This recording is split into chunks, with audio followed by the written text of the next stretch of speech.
Dear student, just now we studied about the 6 fundamental rights. Now, among them, one of the important fundamental right we discussed about was right to constitutional remedies.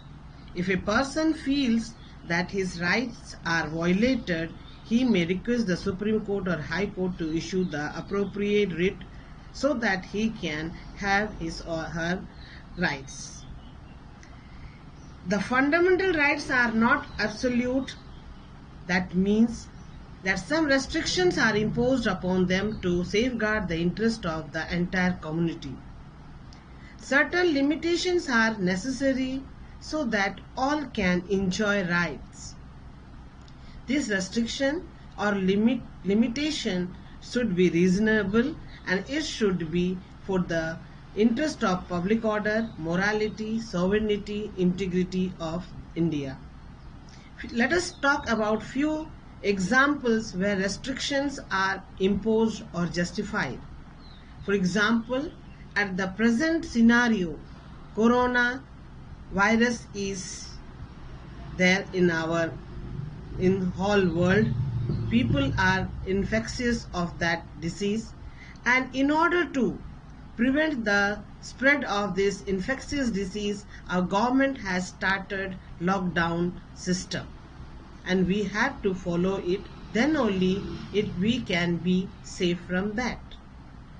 Similarly, the next example is freedom to practice any profession does not mean that we should do gambling, smuggling, hoarding or other profession which is injurious or hazardous to the society.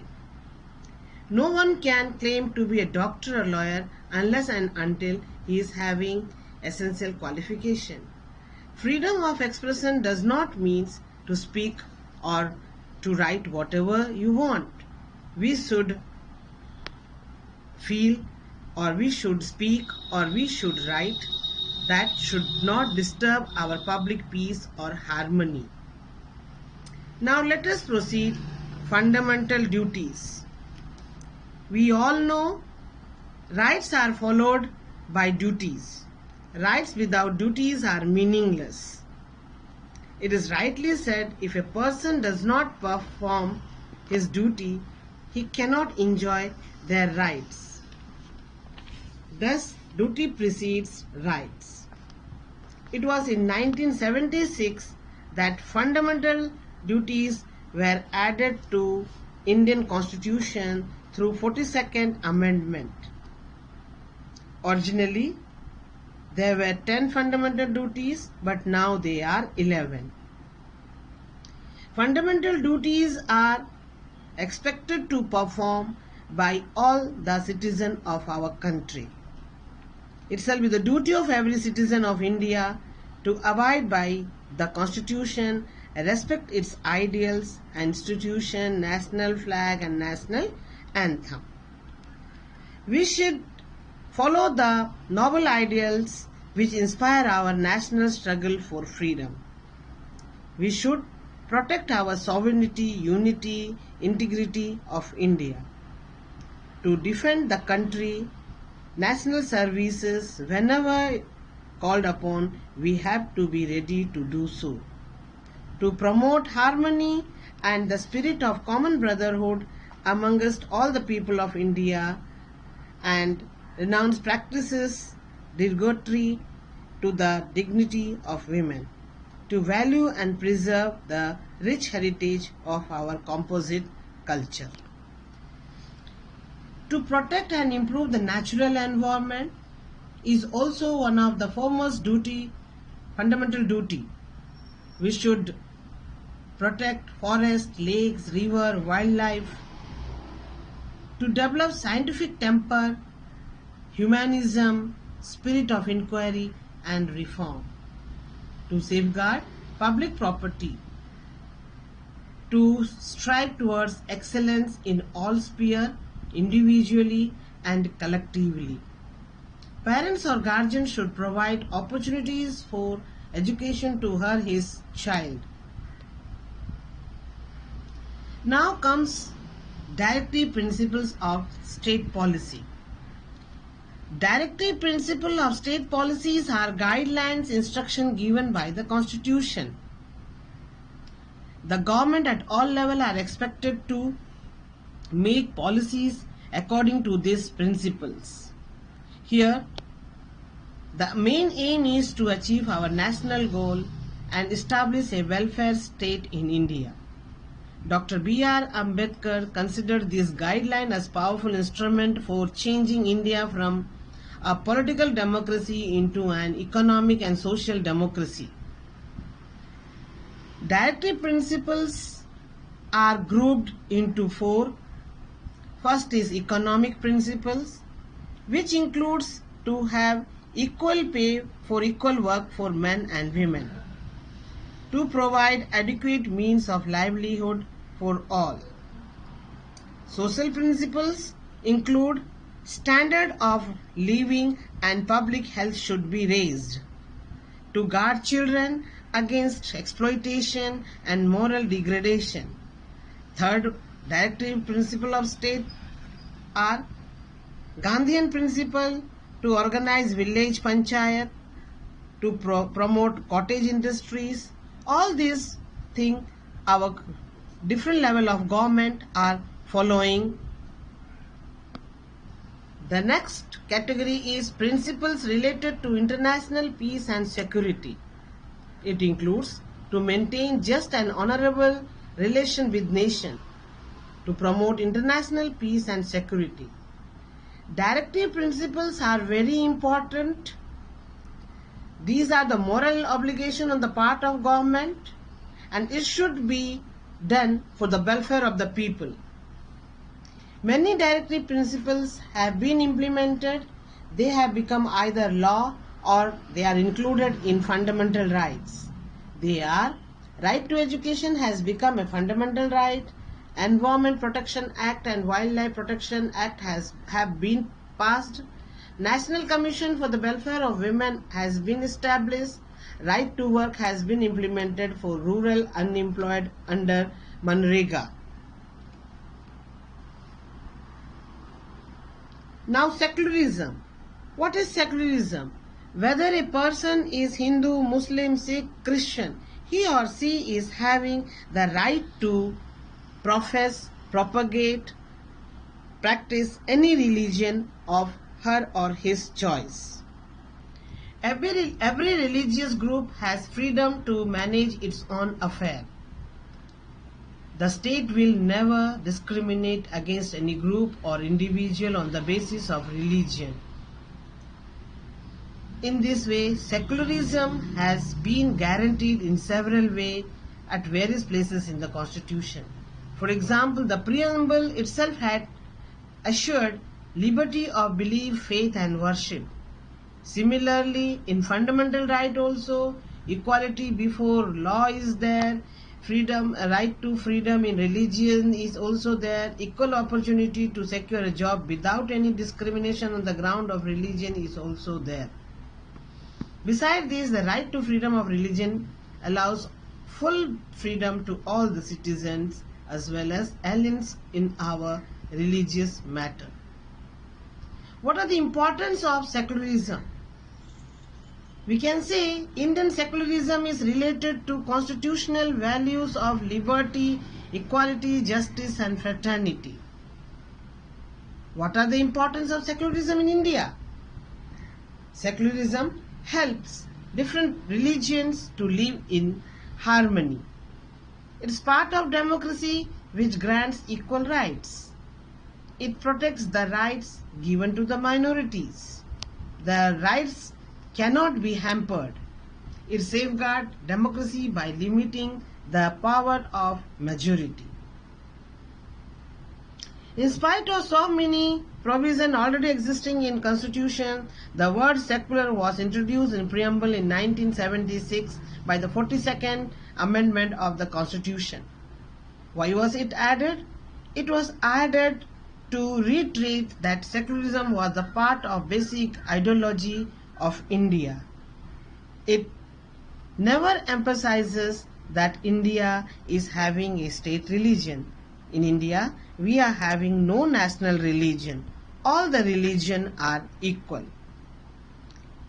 The Indian secularism is many a time not followed strictly in order to respect the sentiments of all religion. The government sometimes takes certain exceptions for particular group, particular community. For example, wearing and carrying kripan included in Sikh religion, so they are allowed to keep a kripan with them as a religious symbol. They are also allowed to wear pagri, so the Sikh are allowed to wear pagri in school or other institution. Many a time government intervene in religious and social practices in order to eradicate some social evils which are flourishing in many civilized society. For example, practice of untouchability toward by the so-called upper caste towards the low caste is abolished in order to avoid any type of discrimination. Personal laws based on religions can also be amended through the state intervention if they go against the principle of liberty, equality and justice. Although the state funding to religious institutions is not possible, yet the state can give financial aid on preferential basis to some of the religious community for their welfare and upliftment. So, these are known as a special grant which are provided to them.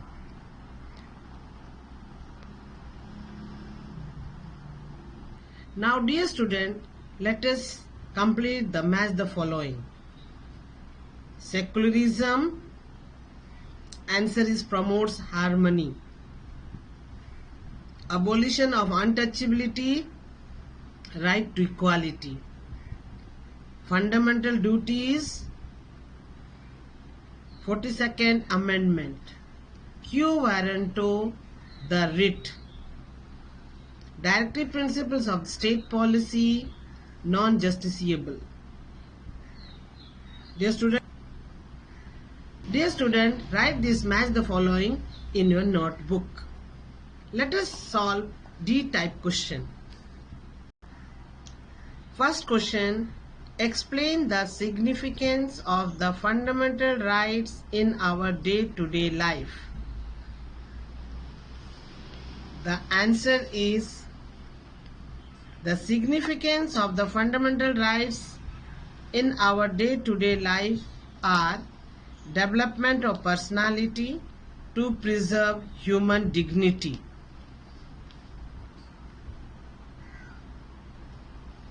Now the second question, explain the right to freedom of religion.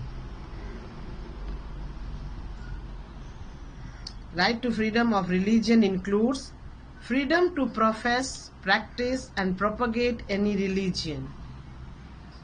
Every religious institution can manage its own religious matters. State will not collect any taxes for promotion of any particular religion. No religious instruction can be imparted in any educational institution which partially and wholly maintained out of state funds. Now third question is,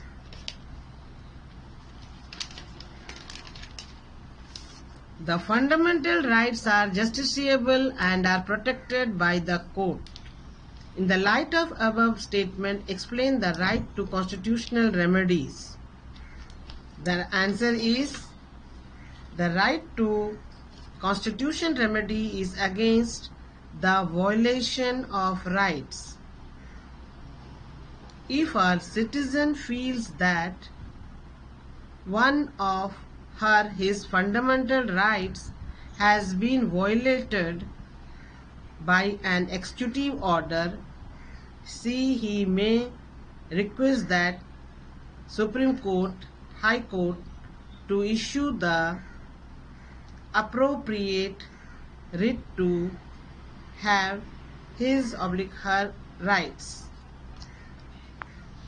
Question number 4.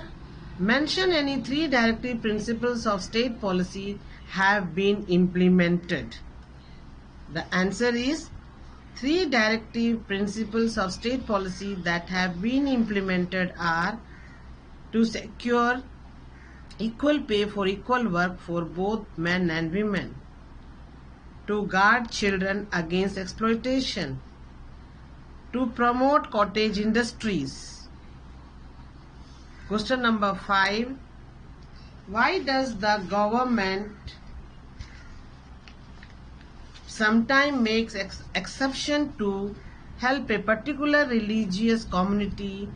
Justify your answer with example from recent times. The answer is the government sometimes make exception to help a particular religious community to respect the sentiments of all religions. For example, the wearing and carrying of kirpan is included in the Sikh religion as a religious symbol. Now, question number E1. Explain the 5 provisions given under the right to equality. The 5 provisions given under the right to equality are equality before law, prohibition of discrimination on any ground, equality of opportunity in matter of public employment, abolition of untouchability, abolition of titles. Now E2 question. Our fundamental rights are not absolute or unlimited. Support the statement by giving any 5 suitable examples. The answer is our fundamental rights are not absolute or unlimited.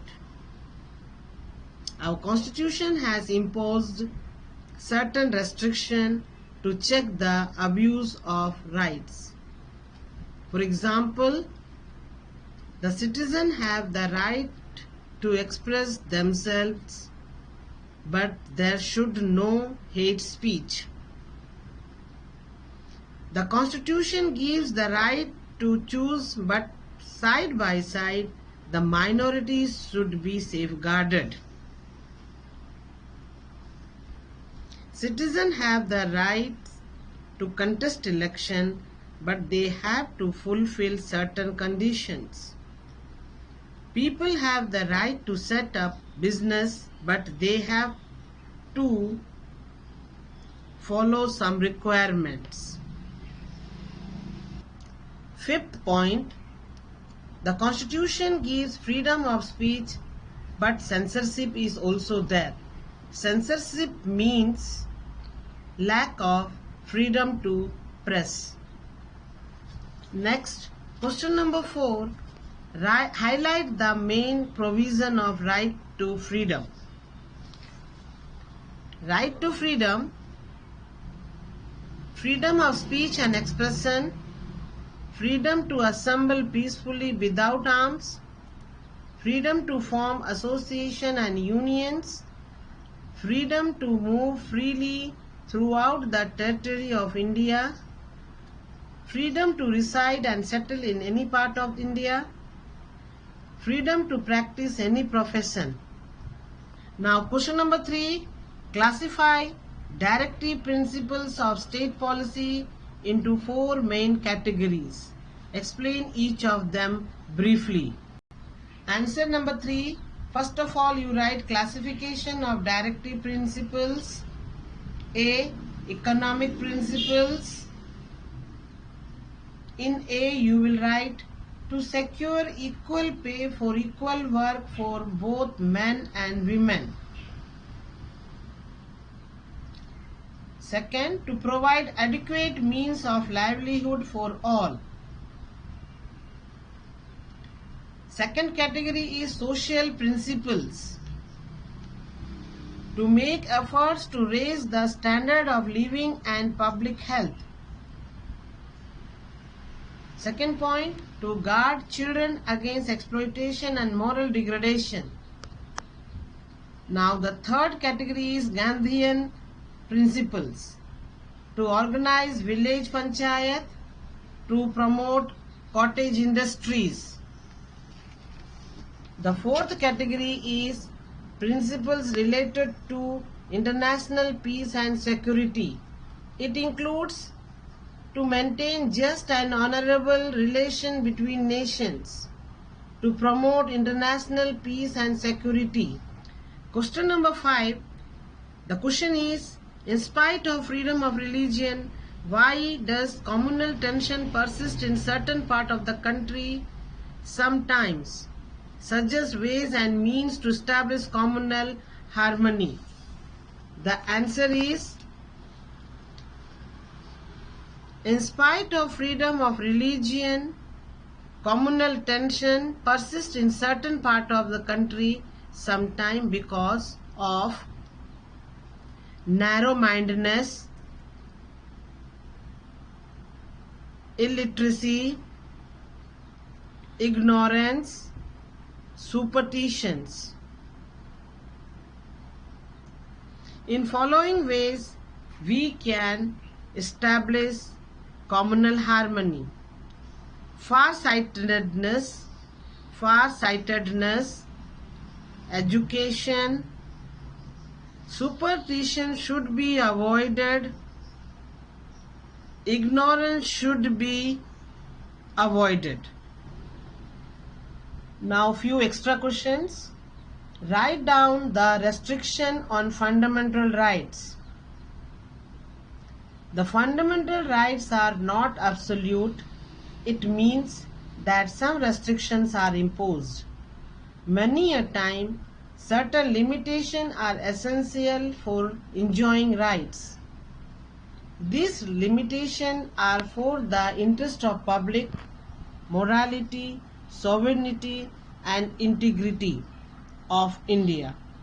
Few examples are, the free movement of people can be restricted to prevent spread of infectious diseases. Second point, freedom to practice any profession does not mean to take up gambling, smuggling, which is injurious to the society. Nobody can claim to be a doctor or a lawyer unless they are having qualifications. Next question, name few directive principles of state policy that became fundamental rights or legislation. They are Right to Education, Environment Protection Act, National Commission for Welfare of Women, Right to Work. Next question, Indian secularism is related to the constitutional values of liberty, equality, justice and fraternity. Explain. This question can be also asked, why secularism is important for India? Answer, it enables people of different religions to live in harmony. It protects the rights given to the minorities. It safeguards democracy. It gives equal rights. Dear student, this question came this year in class 8 board exam.